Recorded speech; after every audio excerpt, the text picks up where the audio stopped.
حضرت سیدنا غوث اعظم رضی اللہ تعالیٰ عنہ فرماتے ہیں میرے اوپر صحاب نور چھا گیا اور آواز آئی عبد القادر تو نے اللہ کی اتنی عبادت کی ہے، اتنی ریاضت کی ہے کہ شریعت کا ہم تمہیں اب مکلف نہیں رہنے دیتے، اور اب تو نماز نہ پڑھے اور دیگر اعمال نہ کرے تو تجھے کوئی پکڑ نہیں، میں تیرے اوپر ایسے راضی ہو گیا ہوں۔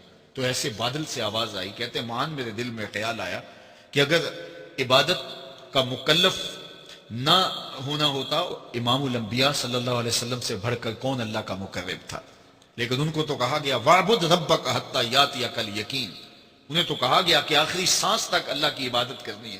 تو میں کون ہوں کہ مجھے کہا جائے کہ تو اب عبادات کا مکلف نہیں رہا، کوئی بات نہیں ہے۔ تو کہتے ہیں میں لا حول ولا قوت الا باللہ پڑھا تو وہ جو مجھے نور نظر آ رہا تھا وہ سیاہی میں بدل گیا۔ تو وہ ابلیس تھا جو اس رنگ میں مجھے بھٹکانا چاہتا تھا، کہا عبد القادر اس مرتبے پہ پہنچے ہوئے کتنے لوگوں کو میں نے گمراہ کر دیا، تیرے علم نے تجھے بچا لیا۔ تو میں نے کہا ظالم میرے علم نے مجھے نہیں بچایا، میرے اللہ کے فضل نے بچایا۔ تو کہا پھر بچ گیا ہے، کئی میں نے یوں لوٹ لیے۔ اس پہ میں اپنی کوئی بات نہیں کرتا، پیر نصیر الدین نصیر صاحب کی ایک کتاب ہے پیری مریدی کی شرعی حیثیت، جو پیروں کی عزت افزائی اس کے اندر انہوں نے کی ہے نا، انہوں نے ایک جملہ میں بتاتا انہوں نے کہا آج کے دور میں جس نے اپنا ایمان خراب کرنا ہے نا وہ مرید ہو جائے، اور جس نے اپنا ایمان بچانا ہے تو پیروں سے اپنے آپ کو بچا کے رکھے، خود پیر ہو کے۔ ٹھیک ہے، میں نے خود ان کو دیکھا ہے، میری ملاقات بھی گھر میں ان کے ساتھ ایک دفعہ سیٹنگ بھی ہوئی، 2007 یا 8 کی بات ہے۔ تو ان کے پاس میں نے دیکھا ایک وہ بوڑھی سی عورت آئی، وہ پیسے لے کے نا ہاتھ میں پکڑانے یوں اٹھا کے پڑے پھینکے، کہنی بی بی اللہ کو لو مانگ، پیر کے کر سکتا ہے۔ یہاں بھی جیل میں تقریر کر کے گئے نا، ایک بار ہی بلایا، دوبارہ انہوں نے بلایا نہیں ہے محفل نعت میں۔ ان دنوں بارشیں نہیں تھی ہو رہی، تقریر ان کی رکھی ہوئی تھی، کم از کم 25-30 ہزار مجمع تھا، پورا اسٹیڈیم کرکٹ کا بھرا ہوا تھا۔ اس کے بعد یہ تارا جمیل صاحب کا جلسہ اتنا بڑا ہوا ہے جو وہ ہوا تھا، مریدوں نے بلایا، انہوں نے کہا تسی کہندے ہو پیر دین دینا ہے، سارے پیر لے آؤ نا، بارش کرو، نہیں دینا جے لے لو، دی مرضی جدوں دے گا۔ اسی لیے تو کہتے آخری وقت جو جی وہ بھابی ہو گیا سی، یہ ہو گیا سی، وہ ہو گیا سی۔ اگر وہ بھابی ہو گیا سی تو پھر تہاڈی بزرگی چ کمی ہے کہ تہاڈی اولاد بھی ہو کے تہاڈے سلسلے چ بھی ہو کے وہ گمراہ ہو گیا ہے۔ پیر تو اسی لیے کہا جاتا ہے نا تاکہ آپ گمراہ نہ ہو، اگر پیر ہی خود گمراہ ہو جائے، مریدوں کو چھوڑ دیں، اگر پیر گمراہ ہو رہا ہے تو بڑے بزرگوں کی بزرگی اسٹیک پہ لگ گئی ہے جن کی وجہ سے وہ بیٹھا ہوا ہے۔ اچھا پھر میں آپ کو ایک واقعہ بتاتا ہوں، یہ شیخ عبد القادر جیلانی رحمہ اللہ تعالیٰ کے بارے میں ایک واقعہ جی، وہ ایک دفعہ ایک جنگل میں عبادت کر رہے تھے تو آسمان سے آواز آئی، ایک روشنی ظاہر ہوئی، عبد القادر تجھے اللہ نے بخش دیا، اب کے بعد کوئی نمازیں نہیں، جو مرضی کر۔ تو انہوں نے پڑھا لا حول ولا قوت الا باللہ، تو وہ شیطان تھا چیخ مار کے غائب ہو گیا۔ شیخ عبد القادر جیلانی نے کہا کہ نمازیں تو نبی کو معاف نہیں تھیں، میری کیا حیثیت ہے؟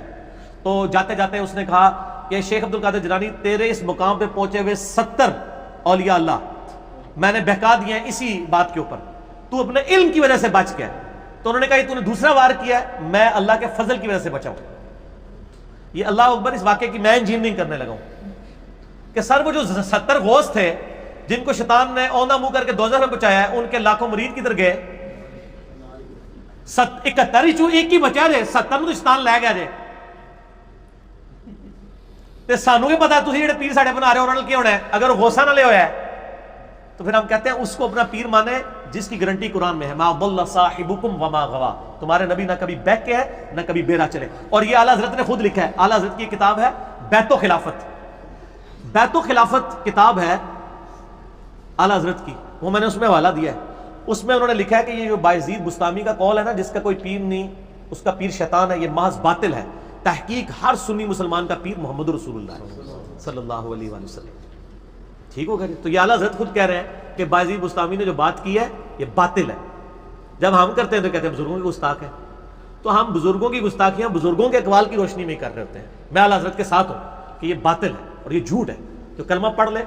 پھر قرآن میں تو بیعت آئی ہے اللہ کی، سورہ توبہ میں آیا اللہ تعالیٰ نے مومنین کی جانیں اور مال جنت کے بدلے میں خرید لی ہیں، اس بیعت پر خوشیاں مناؤ۔ سر جب میری بیعت ہوئی ہوئی ہے اللہ سے اور اس کے رسول سے صلی اللہ علیہ وآلہ وسلم، تو میں چھوٹے بڑے موٹے پیر کیوں پڑھا جنہوں نے منو روٹی دے کے تو پالنا پہ جائے؟ میں پھر وہ اکثر بات کرتا ہوں نا کہ لوگوں نے گاڑیوں کے پیچھے لگایا ہوتا ہے نگاہ مرشد، حالانکہ وہ نگاہ مرشد نہیں ہوتی، وہ ہادہ من فضل ربی ہوتا ہے۔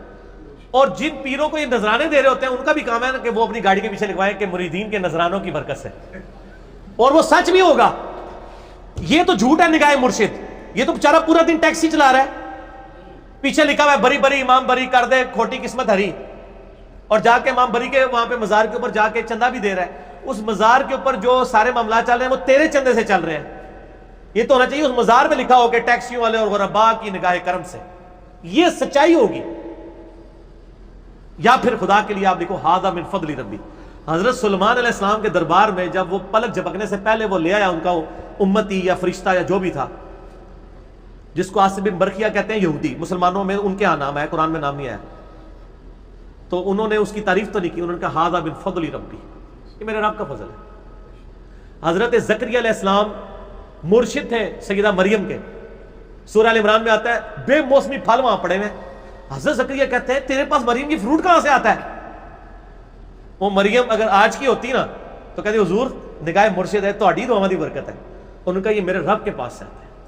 اگے حضرت زکریا نے بھی کہا کہ میں تمہیں سکھایا سی، تو میری مرید نہیں، تیری جرت میرے بغیر ڈائریکٹ اللہ تک پہنچ رہی ہے نہیں.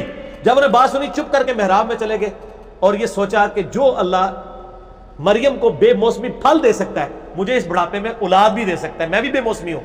اور کہا یا اللہ مجھے اولاد دے دے جو اولاد یعقوب کا وارث بنے.